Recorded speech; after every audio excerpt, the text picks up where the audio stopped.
నా పేరు సౌజన్య. నేను కృషి విజ్ఞాన కేంద్రం రస్తకుంటుబాయిలో సస్యపోషణ శాస్త్రవేత్తగా పనిచేస్తున్నాను.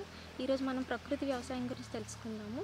ప్రకృతి వ్యవసాయం అంటే కృత్రిమంగా తయారు చేసే ఎరువులను కానీ రసాయనం కానీ వాడకుండా మన ప్రకృతి ద్వారా లభించే వనరులను వినియోగించుకొని ఈ పంటను సాగు చేయటం. ఈ ప్రకృతి వ్యవసాయం చేయటం వలన మనకి ఏంటంటే నాణ్యమైన మరియు రసాయన అవశేషాలు లేని పంటను మనం పొందుతాము. అలాగే నేల సారాన్ని భూమి ఆరోగ్యాన్ని కాపాడుతాము. ఈ ప్రకృతి వ్యవసాయంలో ప్రధాన సూత్రాలు 4 ఉన్నాయండి. అవి ఏంటంటే బీజామృతము, ద్రవజీవామృతము, ఆచ్ఛాదన, వాపస. మొదటిగా బీజామృతం గురించి తెలుసుకుందాం అండి. బీజామృతం అంటే మనం విత్తన శుద్ధికి ఉపయోగిస్తాము. ఈ బీజామృతంతో విత్తన శుద్ధి చేయటం వలన మనకి నేల ద్వారా వ్యాపించే తెగుళ్ళను అరికట్టవచ్చు. జీవామృతం అని, ఈ జీవామృతం ఏంటంటే మనకి సూక్ష్మజీవులతో నిండిన ద్రావణం. ఈ ద్రావణాన్ని మనం జీవామృతం అనేది సూక్ష్మజీవులతో నిండిన ద్రావణం అండి. ఈ జీవామృతంలో ఉండే సూక్ష్మజీవులు మొక్కకు లభ్యం కాని పోషకాలను అనేది లభ్య రూపంలోకి మార్చి మొక్కకు అందిస్తుందండి. తద్వారా మొక్క ఎదుగుదలకు తోడ్పడుతుంది. ఆచ్ఛాదన అంటే మన నేలపైన 365 రోజుల పాటు పంటను కానీ లేదా పంట అవశేషాలతో కప్పి ఉంచడం అండి. ఇలా చేయటం వల్ల ఏంటంటే మనకి సేంద్రియ పదార్థం పంట అవశేషాలు కుళ్ళి మనకి సేంద్రియ పదార్థం అనేది పెరుగుతుంది. తద్వారా సేంద్రియ కర్బనం కూడా పెరుగుతుందండి. నెక్స్ట్ వాపస అంటే నేల వాయు ప్రసరణ అండి.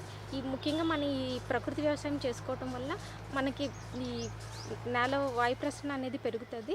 అలాగే ఈ ప్రకృతి వ్యవసాయం చేయటం వల్ల ఏంటంటే మనకి నేలలో ఉండే నీటి నిల్వ సామర్థ్యం పెరిగి మనకి పైరుకి ఇచ్చే తడుల సంఖ్య కూడా తగ్గుతుందండి.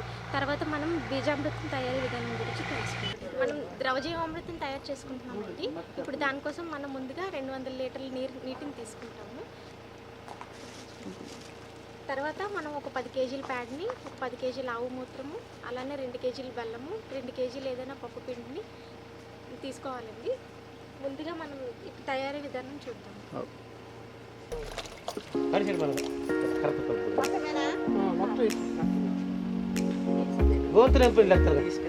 ఈ ప్యాడ్ని 200 లీటర్లో కలుపుకున్నామండి.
అందరూ కలుపుతాం.